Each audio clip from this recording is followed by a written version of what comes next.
pasangan kekasih Luna Maya dan Maxim Buttier akan segera melangsungkan pernikahan. Keduanya akan menikah pada Mei 2025 ini di Pulau Dewata atau Bali.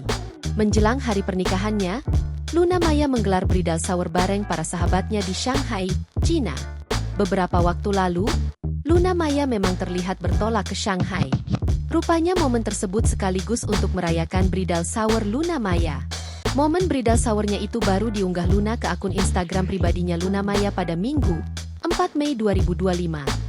Ekspresi bahagia terlihat jelas pada wajah Luna Maya dalam unggahan tersebut. Tak hanya itu, ada juga momen yang memperlihatkan Luna dengan sahabat-sahabatnya tengah memegang topeng wajah Maxim. Foto lainnya memperlihatkan Luna Maya tampil bak pengantin.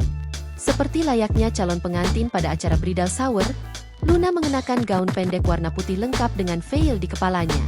Perempuan 41 tahun itu berpose di depan dinding yang sudah dihiasi dengan rumbai dan tulisan Bride to be. Saat berada di Shanghai, Luna juga tampak berdandan bak wanita Tiongkok dengan mengenakan pakaian tradisional sana. Luna Maya memilih pakaian warna merah terang lengkap dengan hiasan kepala khas wanita Tiongkok. Download Tribun X sekarang, menghadirkan lokal menjadi Indonesia.